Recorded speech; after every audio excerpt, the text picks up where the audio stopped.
So we are thrilled to have the President of Costa Rica with us this afternoon for an interview. Thank you so much, Mr. President, for joining us. And it's a real honor to have you here. So you add to our illustrious history as we sit in this room with so many artists that have also, and writers that have also graced the Americas Society for now more than 50 years. So thank you very much for joining us. Thank you. Thank you very much, Susan. It's my honor.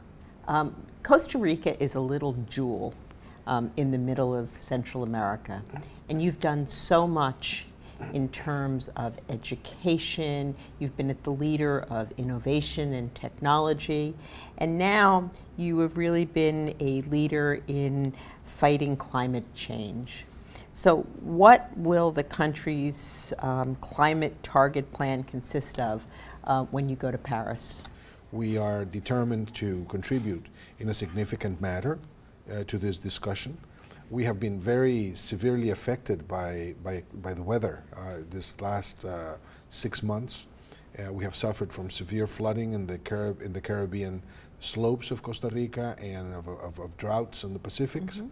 So we have to be very consistent with what we've done in other parts of sustainable development strategies now with climate change. So we would like to use the per capita measure as a way to include people in being responsible, for example, on climate change issues. This is not only a question of governments and business, it also has to do with personal responsibility. And we would like to involve people, make people participate very conscientiously on climate change issues and in ways in which we can prevent the negative impacts of climate change. And how do you get people involved with this discussion? Well, you mentioned one thing in which we have been achieving great strides in the last 150 years, education.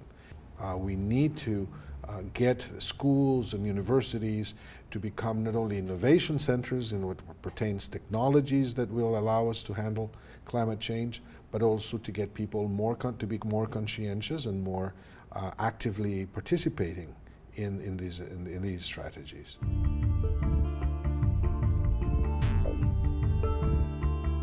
One of the encouraging signs of what we're doing is that I'm talking with universities more than what I'm talking with some industries, for example, these days, seeking for innovation projects and have some academic liaisons between our free zone corporations and those industries there, and our own universities and universities in the United States and elsewhere that are particularly interested in going into Costa Rica to generate these associations with business.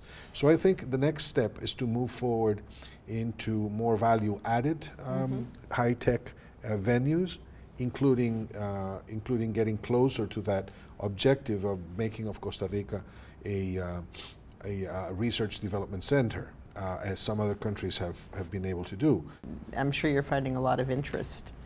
Yes, we are, and in fact, one of the interesting things that I shared with the international community while being here in New York is our broadband project to bring broadband to all schools in Costa Rica.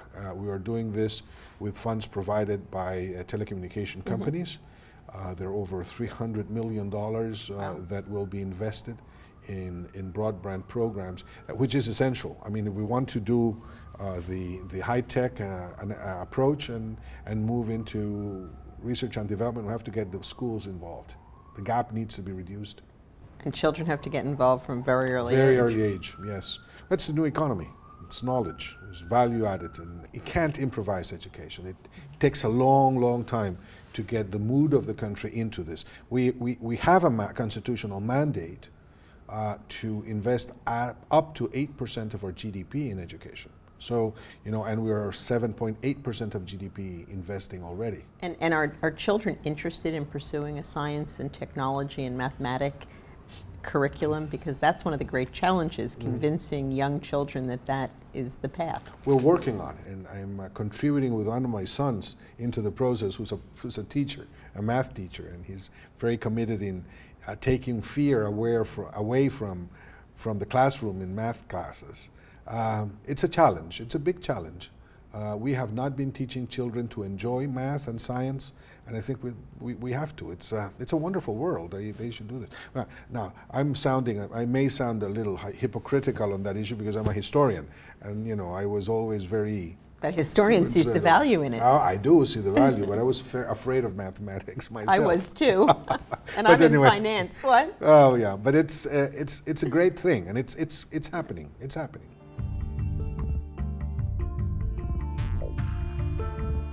You're looking to diversify your markets, and I understand you're interested in looking at countries like in Africa and the Middle East. Can you talk a little bit, and other Latin American countries? I know Brazil, maybe 8 years ago, the first beginning of President Lula's term, was very interested in expanding to Africa. Can you talk a little bit about your views on expanding your markets to places like Africa and the Middle East? Yes, absolutely. Well, Costa Rica is a very open economy. As you know, we are one of the most open countries in the world in terms of our trade agreements. We are currently very much interested in expanding that, and obviously you have to add diplomacy to trade policies. You can't do one without the other and be successful. What we are trying to do is to get not only Costa Rican products abroad, but also bring the country as a center that can be attractive to people in the Middle East. And I used this occasion here in New York to talk with the Sultan of Brunei, Darussalam. I've been insisting that we meet with the presidents of the African countries. As I mentioned, we would like to see Central America and the Caribbean become an ecosystem in and on themselves, but also as a region, you know, that will enhance the potency of each of the countries that forms it. I think that we have to do a lot of work to that regard. Now, obviously, there are countries that could be seen as a competition, or could see Costa Rica as a competitor, and we don't want that. We don't want to get into a zero-sum game. So we would like also to see Costa Rica becoming complementary to some of the efforts that are already in place or taking place in some countries. This is clearly the case with partners such as Colombia, or it is the case, or it will be the case, I hope, when the Cuban market, the tourism market, becomes completely normalized. I was just going to ask you because that's tourism, which is big for Costa Rica, was perfect place where to start these complementary programs by multi-destination programs, for example. What kind of impact is Cuba really opening up to American tourists going to have? I see it complementary to Costa Rica, but I've always kind of thought it could have a negative impact on the Caribbean. Well, it could be negative if they stay only on beach tourism, you know, sand and sun. That can become a problem because there's a lot of offer in that area. With Costa Rica, clearly that's not necessarily the case. We do have the beaches, but we have other things. Now, Cuba will offer, I think, interesting opportunities in historical tourism, for example, which other countries do not have. They do in the Caribbean. I mean, the Dominican Republic has a colonial center, but Cuba will always have the sexiness. I don't know if that exists. Romantic. And romantic view of the pearl of the Caribbean, as it was considered to be at a given point in time. But it is also going to be a phenomenal trade competitor. The investing that Cuba has undertaking in the port of Mariel with Brazil's support is phenomenal. I mean, they're going to have one of the best ports in the Caribbean, and if they accompany that with trade policies that of first generation trade policies, they can become a very significant center for regional trade. And but before it can go to five-star tourism like you have in Costa Rica, it's going to need some significant investment. Yeah, it's going to take time. Language is also something that will need to be straightened up a little bit. You know, the infrastructure. The infrastructure is clearly key to this. It takes time. It's a culture of service is probably as important as infrastructure, or even more important than infrastructure. And even when Cubans are wonderful people and very, very nice to foreigners, that takes a while to develop.